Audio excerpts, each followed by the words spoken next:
va aller à une pause. On vous parle au retour du comportement des cyclistes par rapport aux autobus scolaires.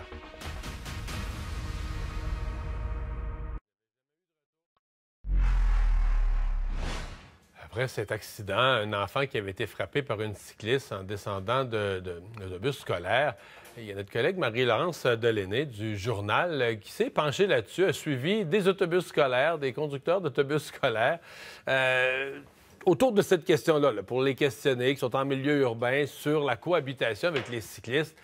Et c'est pas joli, là, ce qu'on va dire. Les chauffeurs d'autobus considèrent que les cyclistes, pour la plupart, respectent pas les règles, que les contraventions sont jamais données, mais que les contraventions dans les faits aux règles sont extrêmement nombreuses. Vidéo à l'appui. Bon, vous en voyez quelques extraits. Magali Bebron est directrice des programmes chez Vélo Québec. Bonjour. Bonjour. Ça vous étonne, ce constat, que les cyclistes ne se sentent pas du tout concernés par les règles des autobus scolaires? Ben écoutez, on savait que ça existait, donc là, on le voit en image, mais c'est une problématique dont on avait connaissance. Et c'est la raison pour laquelle, en fait, nous, on prévoit faire une campagne au printemps 2025 spécifiquement sur le respect de la priorité piétonne dans tout un cas de circonstances, dont les autobus scolaires, mais aussi les autobus urbains au printemps 2025. Ouais. Qu'est-ce que dit la loi? Quelles sont les obligations, par exemple, par rapport aux autobus scolaires ou aux zones scolaires? Quelles sont les obligations des cyclistes?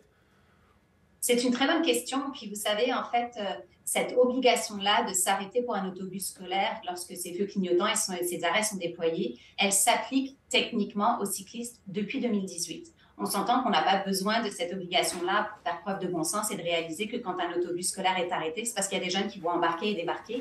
Mais on est venu le préciser en 2018 dans le Code de la sécurité routière. Et ça, si vous voulez, ça pointe un petit peu le problème qu'on a actuellement, c'est qu'on a des gens qui passent un permis de conduire au début de leur vie adulte. Et puis après, on fait des modifications à la sécurité routière pour refléter des nouvelles réalités. Et malheureusement, on n'a pas de canal et de méthode bien établie pour s'assurer que ces modifications-là soient mieux communiquées.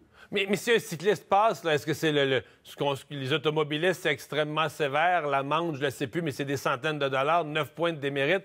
Qu'est-ce qui arrive à un cycliste qui passe sur les feux d'un autobus scolaire en train de descendre des enfants? C'est la même contravention que pour l'ensemble des contraventions cyclistes. Donc, avec les frais, ça va représenter environ 130 dollars d'amende. Ça vient refléter aussi le fait qu'un vélo est quand même moins dangereux qu'une auto. Là, je pense que si on avait eu le même genre de collision avec une auto, les dommages auraient été pas mal plus importants.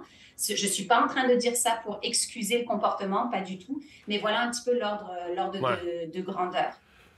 Vous m'avez dit, vous préparez une campagne là, pour la priorité des piétons. Dans une ville qui encourage le cyclisme et qui veut de plus en plus de cyclisme, est-ce que c'est pas un compromis qu'il faut faire? Moi, je l'ai vécu dans d'autres villes dans le monde, des zones qu'on disait piétonnes, puis on laissait rentrer les cyclistes là-dedans.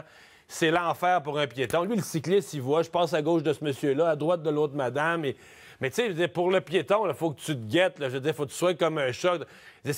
Quand tu laisses beaucoup de cyclistes, il y a un compromis à faire que les piétons vont être en moindre sécurité, vont devoir être en hyper-vigilance tout le temps. C'est pas un automatisme, ça?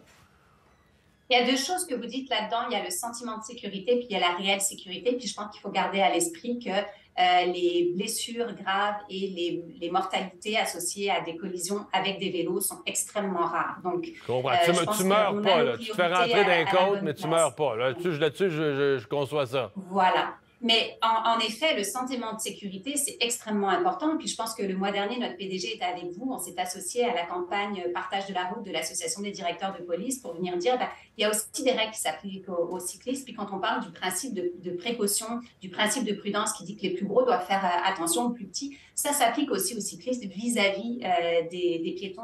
Alors, il n'y a aucune concession à faire, effectivement, sur la sécurité et le sentiment de sécurité des piétons. Puis, donc, on voit qu'il y a un énorme travail de sensibilisation à faire, de mieux communiquer les modifications dans le Code de la sécurité routière. Puis, même au niveau de la répression, on peut se poser la question, est-ce qu'on est en train de mettre les priorités au bon endroit quand on voit que 15-20% des tickets qui sont remis à des cyclistes parce qu'ils ne portent pas un casque, ça n'a pas d'impact, ça, le port du casque, sur la sécurité des gens autour de nous. Ouais. Peut-être qu'on devrait mettre davantage d'emphase à être aux alentours des autobus scolaires et des autobus urbains.